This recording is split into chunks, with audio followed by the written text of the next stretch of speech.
Beleza, deixa eu só arrumar aqui. Vamos lá, então. Bom, então o objetivo dessa aula, né, gente, é trazer para vocês um apanhado geral aí a respeito do uso de anticoagulantes, tá certo?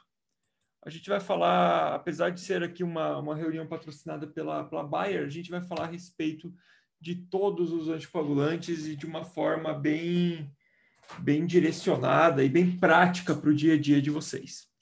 Então, eu dividi a aula em 3 etapas, os princípios gerais aqui do porquê que a gente anticoagula alguém, fibrilação atrial e TVP e TEP, tá certo? Bom, vamos lá então. Por muitos anos, quando a gente precisou tratar um paciente e fazer uma anticoagulação, a gente utilizou varfarina. Varfarina foi aí por mais de 50 anos a droga de escolha. Muitos de vocês devem ter aí a experiência, devem ter utilizado já no passado varfarina. Só que tem um problema. A ação da varfarina é muito imprevisível. Tá? E por isso o paciente precisa ficar avaliando o RNI de tempo em tempo. Então, quando você começa a anticoagular um paciente com varfarina, você vai ter que dosar o RNI e você só considera ele anticoagulado quando a faixa terapêutica estiver entre 2 e 3. A varfarina ela é uma droga suja, se a gente falar assim, porque o que ela faz? Ela bloqueia a vitamina K. Gente, bloquear uma vitamina... Olha que mecanismo ruim que uma medicação pode ter. Ela bloqueia uma vitamina. Tudo bem, ao bloquear a vitamina K, ela anticoagula, mas isso traz uma série de outros efeitos colaterais que a gente já sabe, como, por exemplo, progressão de doença renal, como, por exemplo, aumento de calcificação vascular, e o meu trabalho que eu compartilho ali no meu grupo de atualizações do WhatsApp, hoje, né, que foi publicado, a gente demonstrou que a gente sabe que a vitamina K também tem ação em matriz óssea, e ela fazer o uso da varfarina por longos períodos de tempo acaba levando também a osteoporose, alteração de matriz óssea. Então, olha a complicação que você tem pelo uso de uma única medicação. E tudo isso junto, muito paciente fica fora do alvo terapêutico, né? Já com os novos anticoagulantes, você tem uma vantagem, que é uma previsibilidade maior, né? Então, imagina o seguinte, enquanto que no uso da varfarina, eu vou bloquear a vitamina K. A vitamina K, além de afetar todos aqueles outros fatores, ela acaba bloqueando fator 2, 7, 9, 7, 2, 9, 10. Ela acaba toda em vários pontos da cascata de coagulação. E como ela tem muitos metabólitos, acaba levando essa interação. Então, por exemplo, tomou um anti-inflamatório, tomou azitromicina, um antibiótico, alarga o RNI, afeta o RNI. Com os anticoagulantes orais de ação direta, eles trazem essa vantagem, né? Você vai atuar especificamente num ponto da cascata de coagulação e ao realizar esse bloqueio, ele é muito mais previsível. Hoje, no mercado brasileiro aqui, nós temos quais desses? Nós temos rivaroxabana, a pixabana e o doxabana, que atuam em fator 10, e a gente tem a dabigatrana, que atua no fator 2A. Queria ter bivalirudina aqui também, porque é uma ótima droga IV, especialmente no infarto. Queria ter betrixabana para ser outra opção, mas infelizmente essas medicações só existem nos Estados Unidos. Bom, mas então, como é que eu escolho dos 4 anticoagulantes que eu tenho no mercado? Todos eles são iguais? Mais ou menos. Então, tem alguns perfis de diferença entre eles. Por exemplo, a dabigatrana tem muita excreção renal. Então, não vai ser a droga que você vai escolher para um paciente renal crônico. Enquanto que a doxabana ela é mais equilibrada, 50-50. A rivaroxabana ela tem um perfil mais fácil, uma comodidade posológica, e um pouco menos de certas interações. No entanto, ela precisa ser tomada junto com o alimento. Quando você dá rivaroxabana sem alimento, você perde aí 30% da atuação na medicação. Então, existem vários detalhes aí para cada uma das medicações. E aí, então, a gente vai passar agora para as principais indicações da prática médica de anticoagulação e como que a gente vai fazer. Bom, primeira coisa que a gente precisa entender como conceito: fibrilação atrial. Fibrilação atrial, eu tenho 2 objetivos terapêuticos. Objetivo 1, trazer controle de sintomas para o paciente. Então, o paciente tem palpitação, ele vai ficar desconfortável. E como que eu controlo o sintoma? Ou abaixando a frequência cardíaca, ou trazendo ele para ritmo sinusal. São as 2 formas que eu tenho de fazer controle de sintomas nesses pacientes. Segundo, metaterapêutica, prevenção de fenômeno embólico. Como que eu posso fazer isso? Anticoagulação oral. Ah, tem outra forma, Gustavo? Não quero usar anticoagulante. Tem. Oclusão do apêndice atrial esquerdo, por meio de procedimento intervencionista. Seria uma opção, mas longe de ser o dia a dia. Veja que essas 2 metas terapêuticas, elas são independentes uma da outra. Ou seja, não é porque eu controlei a frequência ou o ritmo que eu posso deixar de anticoagular ou fazer uma oclusão de apêndice atrial. Não, uma coisa, elas entram em paralelo, tá? São 2 objetivos terapêuticos. Então, ó, esse aqui é um slide lá do European Heart Journal que eu gosto bastante, que ele mostra isso pra gente. Independente de eu optar pela cardioversão, pela ablação, por uso de antiarrítmicos ou controle de frequência, a anticoagulação ela passa a estar indicada, desde o momento em que a FA passa a ser clinicamente relevante. Então, veja que não é só na FA persistente que eu vou fazer anticoagulação. A partir do momento que esse paciente tem paroxismos, ou seja, ele tem períodos que ele entra e sai de FA, ele já tem um risco embólico alto. E ele já merece terapia anticoagulante. Ah, mas eu vou dar propafenona, vou dar um antiarrítmico, vou dar miodarona. Não importa. Mesmo que você dê antiarrítmico, a anticoagulação continua. Por quê? Porque mesmo nos períodos em que o paciente fica em ritmo sinusal, ele vai fazer períodos assintomáticos de FA e ele vai ter o risco emboligênico da mesma forma. Tá? Então, é um erro muito comum que eu vejo, às vezes, vou dar miodarona e por isso não vou anticoagular o paciente. Não, são coisas independentes. Bom, como anticoagular o paciente? Como que eu decido se eu vou anticoagular ou não? Primeira coisa, por meio do score. Então, é todo mundo que se beneficia de anticoagulação? Não. Para isso, em 2010, foi criado esse score, que é o SHADS, só que esse score rapidamente ficou defasado, porque mesmo pacientes com SHADS 0 tinham 2% ao ano de risco de fazer AVC, o que é um risco muito alto, a gente não quer. Então, ele evoluiu em 2012, virou SHADS-VASc. O que foi utilizado aqui? Foi colocado, além do SHADS clássico, a idade em 2 etapas, doença vascular periférica e ser mulher, né? Ser mulher dá um ponto.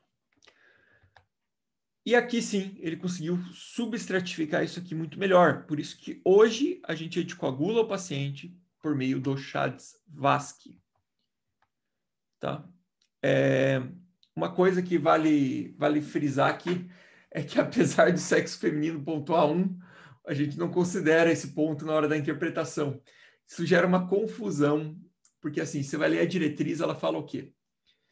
Se for homem com SHADS-VASc 0 ou mulher com SHADS-VASc 1, você não anticoagula. Se for homem com SHADS-VASc 1 ou mulher com SHADS-VASc 2, você considera anticoagulação. Se for homem com SHADS-VASc maior do que 2 ou mulher maior do que 3, você tem que anticoagular. Então, assim, o que eu gosto de resumir isso? Esquece o sexo feminino, como pontuação aqui, e se ele tiver um fator de risco do SHADS-VASc, que não seja sexo feminino, considere anticoagular. Se ele tiver 2 ou mais, você tem que anticoagular. Beleza? Então tá. Bom, mas vamos falar dos estudos, então, de comparação das medicações. Quando a gente vê o SHADS dos estudos, a gente vê que eles são bem diferentes. Ó. Então, por exemplo, o estudo do Rely e o Aristotle, eles tinham SHADS médio baixo, enquanto que o Rocket tinha SHADS médio alto. Isso vai ajudar vocês a diferenciar qual medicação escolher para um ou para outro. Mesma coisa as taxas de sangramento. Uma coisa que a gente já sabe é quanto maior o SHADS, maior o risco de sangrar do paciente também. E o que é totalmente esperado Quanto maior o CHADS no estudo, maior o risco de sangramento.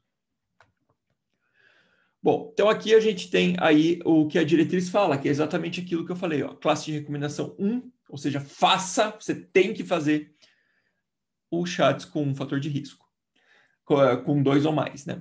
E 2A, ou seja, tente fazer para aquele paciente que só tem um fator de risco. Vale a pena colocar uma coisa que foi pontuada na última diretriz europeia, que ela diz assim, desculpa, gente, ela diz assim, o CHADS, ele indica anticoagulação. O Hasbled, que muita gente usa, ele não contraindica anticoagulação, tá bom? O Hasbled nunca vai contraindicar uma anticoagulação. Se você tem um CHADS alto, um CHADS VASC alto, e você tem um Hasbled alto, o que isso quer dizer? Que você vai anticoagular esse paciente, mas vai prestar muito mais atenção e muito mais cuidado. O Hasbled, ele não serve para contraindicar a anticoagulação. Ele serve para ver quão próximo você vai acompanhar esse paciente. E, por fim, uma coisa que vem agora em todas as diretrizes, e muita gente ainda confunde isso, você não vai anticoagular ou antiagregar o paciente sem fatores de risco, tá bom? Antiagregação plaquetária na FA hoje é inaceitável, tá bom? Hoje a gente não antiagrega. Ou você anticoagula, ou você não faz nada. Se você acha que você vai colocar um AS e por isso você vai ficar no meio do caminho, você não vai ficar no meio do caminho. Você vai proteger menos e vai sangrar igual ao anticoagulante. Tá bom? Talvez isso fosse válido na época da varfarina, mas hoje a gente sabe que não. Exatamente por isso as diretrizes colocam aqui, ó.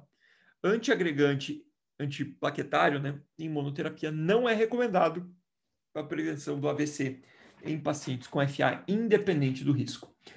Então, AS isolado, clopidogrel isolado, nem pensar mais, tá bom? Sangra igual a um anticoagulante oral de ação direta, porém protege menos. Bom, quando a gente usava varfarina, esse estudo é o clássico de 94, que demonstrava para a gente que, de fato, o RNI do paciente tem que ficar bem estreito entre 2 e 3. Quando ele alarga demais e vem para esse lado aqui, o que acontece? Risco de sangramento. Quando ele afrouxa e vem para cá, o que acontece? Risco de isquemia. Você fica bem no ponto certo. É difícil, né, fazer esse ajuste, por isso a gente tem a facilidade dos anticoagulantes orais de ação direta.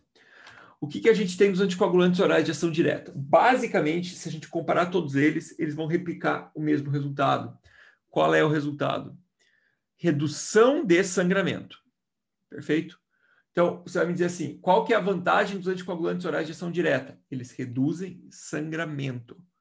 Tá? Então, aqui é o estudo Rocket, que é o estudo da rivaroxabana, demonstrando isso. Hemorragia em órgão crítico. É isso que as medicações trazem de grande benefício. Então, redução de hemorragia fatal e hemorragia em órgão crítico. Tá? Aqui a gente tem os estudos demonstrando bem a diferença entre eles, né? Entre o perfil, o Rocket com pacientes mais graves, o Aristóteles com os pacientes menos graves. Pode ver pelo CHADS, né? Aqui, ó, 87% com CHADS alto, 30% com CHADS alto. CHADS médio, bem diferente. Porcentagem de pacientes com insuficiência cardíaca bem maior. Então, é um perfil bem diferente de pacientes. Quando você lê de modo só o resultado do estudo, você pode achar, às vezes, que o apixabana ele é superior também do que a varfarina, mas ele não é. É porque no estudo o pessoal misturou AVC hemorrágico e AVC isquêmico na análise. Quando você separa, dá a mesma coisa. Se a gente for dizer, o único DOAC que foi de fato superior à varfarina foi da bigatrana na dose de 150. Só que, por outro lado, devido à questão da disfunção renal, devido ao metabolismo da medicação, ela acaba sangrando mais, especialmente no paciente que varia a função renal. Mas tudo bem, estudo clínico é uma história. Tudo limpo, bonito, mas e o mundo real? Como é que é?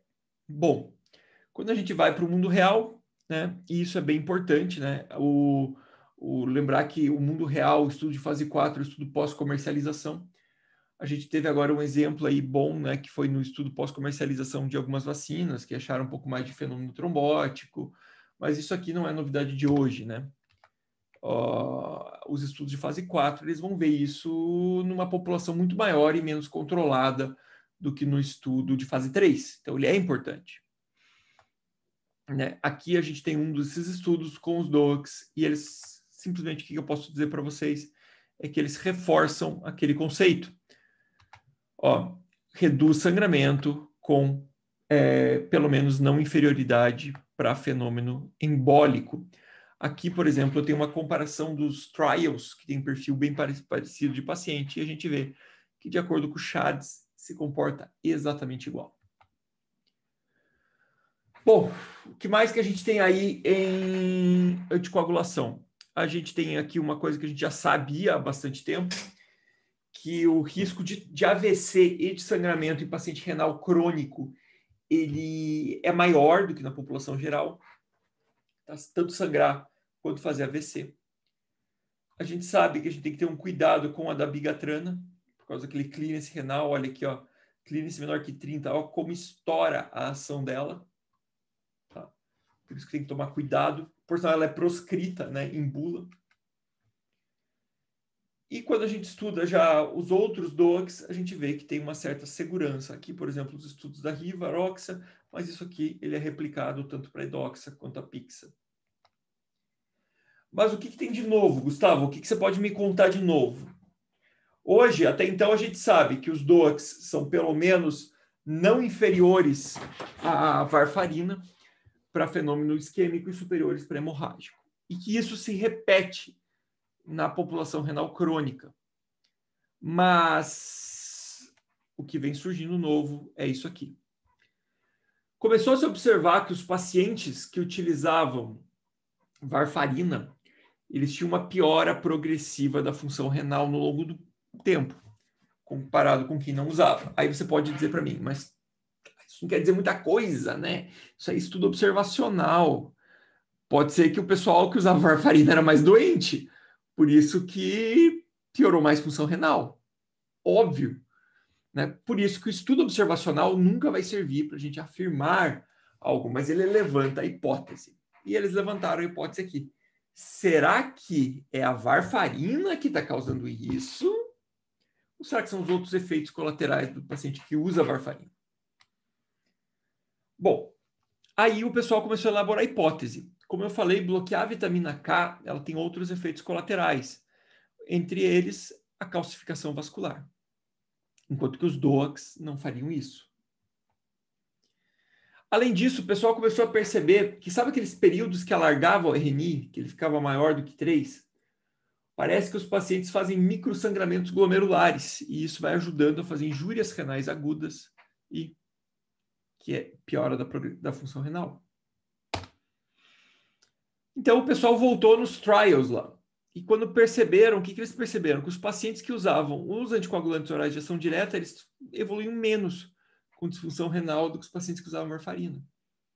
Opa, agora a coisa está mudando um pouco, já que eu tenho 2 tipos de anticoagulantes comparáveis. Aí o pessoal desenhou um estudo, então. Então vamos lá, né? Vamos observar daqui para frente. Vamos botar os braços aqui e observar o que acontece. Resultado, de fato, varfarina piorou função renal, de modo significativo, enquanto que dabigatrana e rivaroxabana não apresentaram essa piora na mesma monta. A pixabana não teve diferença estatística.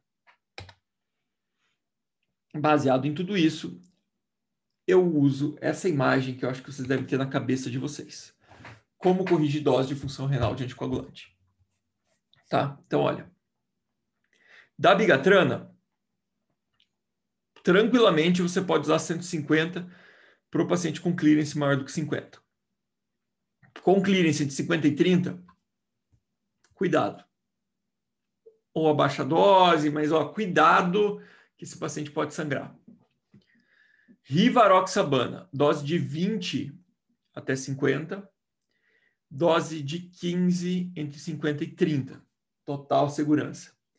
Dose entre 30 e 15, pode usar. A gente está fazendo uma meta-análise até sobre esse perfil populacional. Pode usar. Acho que deve ter algum pessoal aqui que está participando aqui. Pode usar, mas com cautela. Edoxabana. Cautela para quem está com a função renal muito boa, porque ela excreta demais e aumenta evento trombótico. Aí, entre 95 e 60, pode usar até 30, com dose corrigida para 30, e menos do que 30 com cautela. Mesma coisa para a apixabana, só que a apixabana ele tem uma correção de dose um pouquinho diferente, porque ele se baseia em creatinina absoluta, idade e peso, tá? Não é só por clearance. Dialítico, os trabalhos saindo agora, tá bom? Rivaroxa e Apixa estão liberados pelo FDA para uso dialítico, mas ainda assim demanda mais estudo. Vou ser sincero com vocês, precisa de mais estudo, especialmente depois de um estudo aí que surgiu, que foi a apixabana versus nada no dialítico e a apixabana perdeu. Então, assim, gente, muita cautela no dialítico. A gente vai rodar aí uma análise no dialítico, essa nossa meta-análise que a gente está fazendo, e aí vamos ver se a gente consegue extrair algum dado melhor disso. Já para TVP e TEP, o que tem vantagem em TVP e TEP? Quando a gente... A FA, gente, e isso é um conceito que eu preciso que vocês tenham. FA, quando você vai anticoagular com varfarina, beleza. Você dá a varfarina, manda o cara voltar aqui e dosa depois o RNI. Quando você vai anticoagular TVP e TEP, não dá para fazer isso, porque você tem um processo trombótico ativo. Então, se você for utilizar varfarina para esse paciente, você tem que fazer aquela famosa ponte com heparina, né? Até atingir o RNI-alvo. Para FA, isso não precisa. Isso acaba gerando que o paciente fica muito tempo internado, né? Hoje, a gente sabe que, principalmente depois da última diretriz e de um estudo do New England do ano passado, que existe um score chamado PESI, P-E-S-I, que ele avalia o risco do TEP, né? Então, você diagnosticou um TEP, você aplica o PESI. Se esse PESI vem baixo risco, você pode dar alta para o paciente com anticoagulação oral para casa, tá bom? Aí vem uma ressalva. Os dois únicos anticoagulantes que não precisam de ponte com heparina são a apixabana e rivaroxabana, tá bom? Se você optar por edoxabana ou dabigatrana, você tem que fazer ponte com heparina, tem que fazer pelo menos um tempo de heparina intra-hospitalar. Bom, então a ideia do Einstein, que é esse estudo, foi justamente essa. Ele randomizou para o paciente receber a rivaroxabana 15 mg de 12 em 12 por 21 dias e, na sequência, 20 mg dia. E o outro braço, o tratamento padrão com enoxaparina, seguido de varfarina. Resultado, aquilo que a gente já sabe. Não inferior para fenômeno trombótico, superior para sangramento. Com uma vantagem, né? Tratamento ambulatorial, redução do tempo de hospitalização para esse paciente, né? Reduz o tempo do paciente internado. E nesses casos leves, hoje, nessa época, ainda não tinha isso. Hoje a gente sabe que pode sim tratar em casa o paciente. Então aqui a gente tem justamente isso, mostrando que teve muito paciente no estudo que acabou recebendo tratamento em casa, né? Então, pacientes não hospitalizados, especialmente esses leves, você pode dar alta. E aí vem a seguinte questão. A gente sabe que você anticoagula esse paciente por 3 a 6 meses, né? Você vai anticoagular ele pelo período terapêutico. E a hora que acabou esse período, deu 6 meses de anticoagulação. O que eu vou fazer? Bom, esse estudo aqui foi para avaliar isso. Ele pegou os pacientes que já tinham completado o tratamento para TEP e TVP por 6 a 12 meses e randomizou para 3 braços. Um braço continuou com anticoagulação total por mais um ano. Um braço começou a fazer dose profilática por mais um ano. E um braço, que é o controle, fez AS. Bom, qual foi o resultado? Opa. Peraí que pulou meu slide aqui. Ih, sumiu meu slide aqui. Tá bom. Bom, qual foi o resultado desse estudo do Einstein Choice? Ele chegou à conclusão que o uso da rivaroxabana 10 mg profilático ela reduz de modo significativo a recorrência do TEP, sem aumentar sangramento em relação ao AS, demonstrando de fato que, assim, beleza, você pode utilizar, tá bom? E, por fim, uma outra análise aqui, seja o paciente com TVP recorrente, frágil, aquele idoso frágil ou não frágil, qual a conclusão que a gente chega? Que o resultado é mantido. Não inferioridade para fenômeno embólico e superioridade para fenômeno hemorrágico. Em resumo, gente, primeira coisa que a gente precisa lembrar dessa meia hora que eu conversei com vocês aqui. Os anticoagulantes orais de ação direta, eles são mais seguros do que a varfarina. Pode usar tanto em FA quanto em TEP, só que com cautela. A gente vai diferenciar aqui. FA, beleza. TVP e TEP, se você for fazer 100 pontos com heparina, só Rivaroxaban e apixabana. Só esses dois. Os outros não dá. Tem que fazer heparina antes. Depois que você tratar uma TVP, fazer o uso estendido numa dose menor pode reduzir a recorrência de modo significativo. E o seu uso é totalmente seguro em pacientes idosos, com aquele mesmo benefício nos outros pacientes. É, pelo menos, não inferior para fenômeno trombótico e superior para fenômeno hemorrágico. Gente, queria dar uma passada geral aqui e queria tirar as dúvidas de vocês sobre anticoagulante, que eu conversei ali no grupo esses dias, eu vi que tinha bastante dúvida. Tá? Vamos conversar aí sobre as dúvidas agora, então.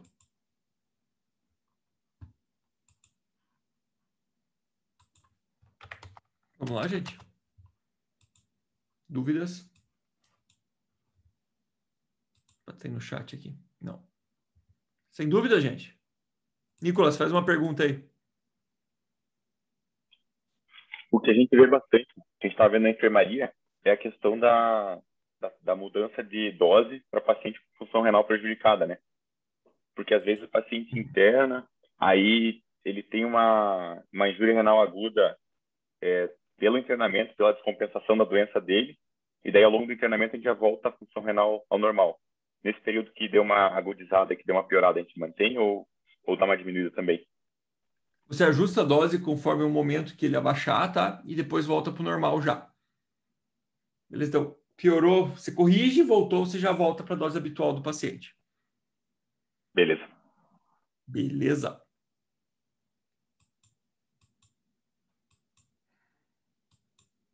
Alguma dúvida mais aí, gente? Professor, licença. Vou falar, Marco. Tudo bom? Acho que até eu mandei uma Beleza. dúvida para você esses dias, né? Uhum. Só queria realmente, assim, só para esclarecer, galera, tipo, explicar as desvantagens do uso da varfarina em um paciente que tem um evento agudo de trombose, né? Isso, gente. Se o paciente tem um evento agudo de trombose, quando você começa a varfarina para ele, o que você vai fazer? Você tem um efeito protrombótico inicial. Então, você tem que fazer ponte com heparina, não tem jeito. Você tem que internar, colocar heparina, começar a varfarina. Se você for anticoagular o paciente com dabigatrana, tem que fazer heparina. Você vai com edoxabana também. Então, optou por varfarina, não tem jeito, né, Marco? Que foi a dúvida que gerou lá. Vai ter que pôr o paciente internado e vai ter que... outra opção seria você fazer clexane subcutâneo, só que, putz, aí é bem caro, né? Em casa para o paciente, mas tem que fazer essa ponte aí, não tem jeito não. Isso aí é bem importante. Beleza, Marco? Acho que você fez a conduta corretíssima lá, né? Isso, tive ajuda ali do Nicolas, na verdade, no dia lá, doutor. Mas valeu, é isso aí. Boa. Gabriela, por 1 ano, tá bom? 1 ano ela reduz significativamente a recorrência. Depois de 1 ano não está mais estudado. Professor, Fala, Lucas. eu sou o Thiago, vou deixar o Lucas falar É o primeiro. Thiago? Ah, tá. Pode falar, Obrigado. Lucas. Obrigadão. Professor, nos pacientes hepatopatas que às vezes desenvolvem fenômenos trombóticos mesmo com disfunção hepática com RNI alargado, tem alguma recomendação para o uso dessas medicações? Ou Lucas, isso é o terror, né? Você já pegou algum paciente aí na residência? acabei pegando, sim. Tá, então assim, o que a gente tem? Varfarina, horrível. Por que é horrível a varfarina? Porque ele já tem RNA alargado, né? Então a gente não vai saber até onde está. DOAX. Rivaroxabana, muita excreção hepática, contraindicado. Dabigatrana precisa ser ativada no fígado, contraindicada. Apixabana, mais ação hepática ainda. Não dá. Ó, eu tentaria ir de edoxabana nesse caso, tá? Seria o que eu faria, com dose corrigida para baixo. E o ideal seria fazer tromboelastografia, né? Para você ver se o paciente está anticoagulado o suficiente ou não. É difícil. Perfeito. Difícil, Já obrigado. tive paciente cirrótico que travou prótese e ele tinha úlcera de varizes de esôfago. Tá? Muito, muito difícil. Beleza, valeu. Beleza.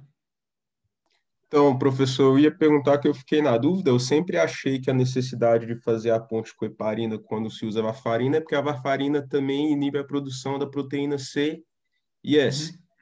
Mas por que eu também preciso fazer quando eu uso dabigatrana e edoxabana? Tá, então assim, quando você tem um processo trombótico ativo, Thiago, você tem o consumo de proteína C e proteína S, por isso que você precisa fazer a heparina, tá? Primeiro conceito, na FA você não precisa fazer, tá? Por sinal, não se recomenda fazer. Então, Sim. isso é para TVP e TEP. Agora, por que edoxabana e dabigatrana você tem que fazer heparina inicialmente? Não é ponte daí, tá? É você fazer a heparina, tira a heparina e põe a outra droga. Não é concomitante, igual funciona com a varfarina. Pelo seguinte, a gente sabe que os primeiros dias de anticoagulação é o período essencial para fazer a reabsorção do trombo. E é por isso que a apixabana e a rivaroxabana têm aquela dose maior inicial. A rivaroxabana por 3 semanas, que é o período crítico, que assim, 100% do trombo está reabsorvido em 3 semanas. Por isso que ela usa esse período, tá?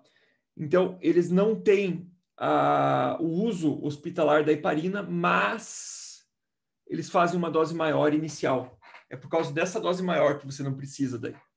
Tá bom? Ficou claro, Thiago? Senão, eu tento explicar de volta. Sim. Obrigado.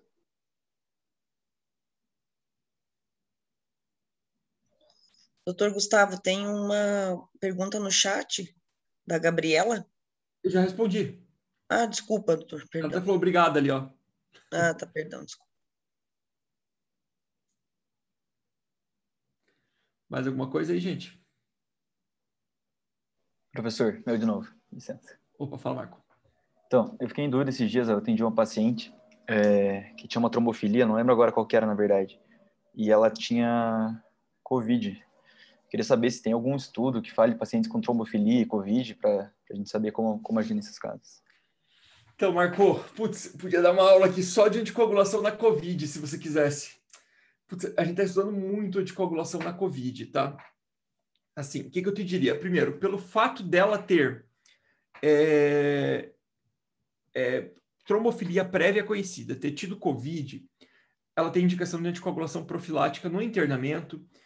E se a gente extrapolar os dados de outras doenças clínicas, como o NIH coloca, provavelmente ela se beneficiaria de anticoagulação para casa profilática por 31 a 35 dias, tá?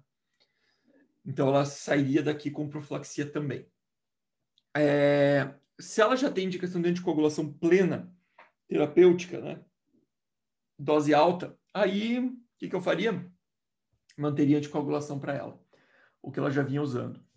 A gente tem aí o estudo do ATAC, né? Que ele está com resultado preliminar divulgado, que não está publicado ainda, né? Então acho que não dá para a gente aplicar a nossa prática, mas o que ele mostrou para a gente? Anticoagulação em dose alta em paciente em UTI aumenta risco de mortalidade, mas em enfermaria parece que reduz. Então, assim, o que eu faria nesse caso? Tem indicação já para anticoagular terapêutico? Anticoagula terapêutico. Não tem essa indicação, então eu faria profilático na hospitalização e manteria esse profilático para casa após alta. Beleza, valeu, professor. Tá.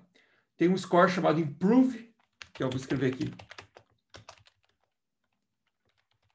Improve DD VTI, né? Que é o Improve, que é um score antigo já, ajustado pelo dedímero para TVP.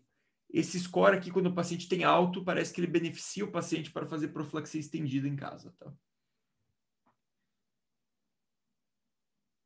Beleza? No caso ali, professor, de um paciente ambulatorial, então nenhuma indicação assim a mais, né? Não, medicação a mais não.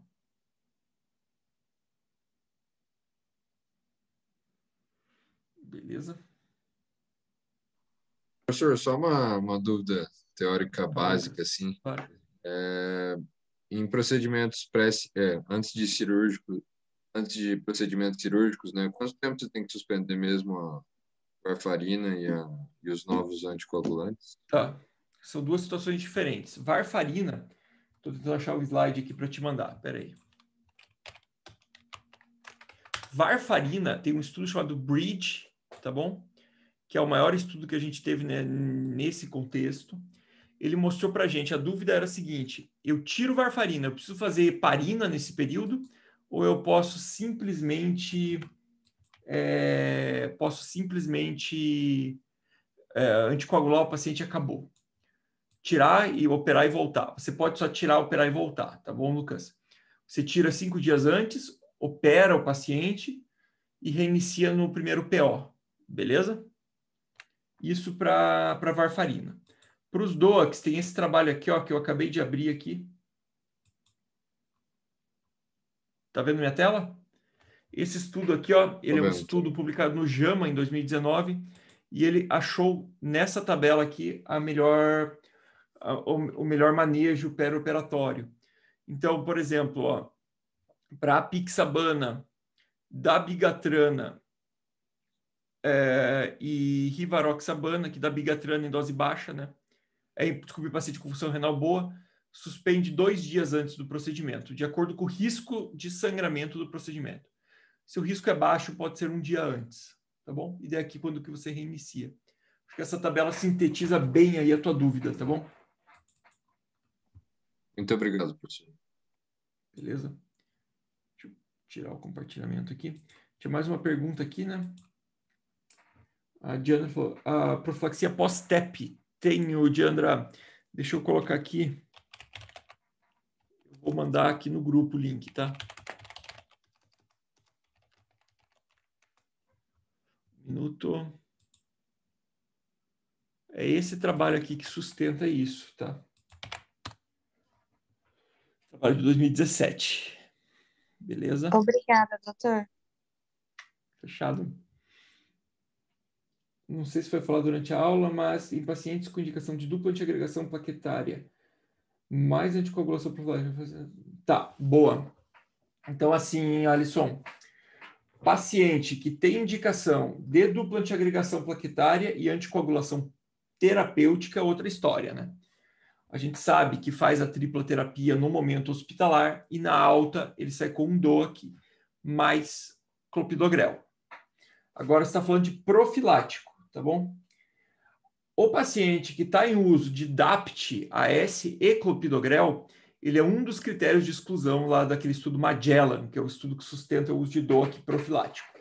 Se ele usa AS e clopidogrel no hospital, ele tem que usar heparina profilática, tá? Enoxaparina ou heparina, heparina não fracionada. Ele não pode usar rivaroxabana profilática, tá bom?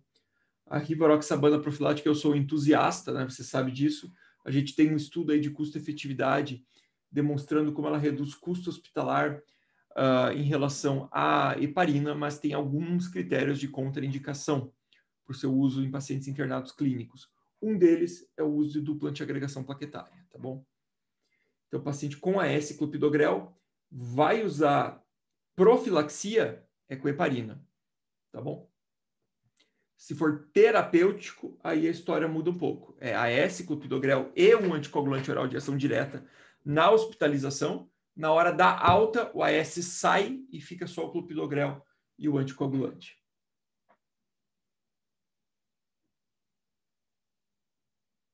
Beleza?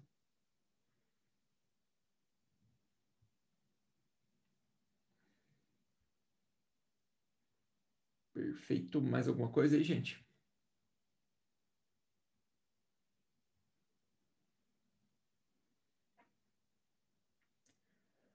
Então, acho que é isso, né?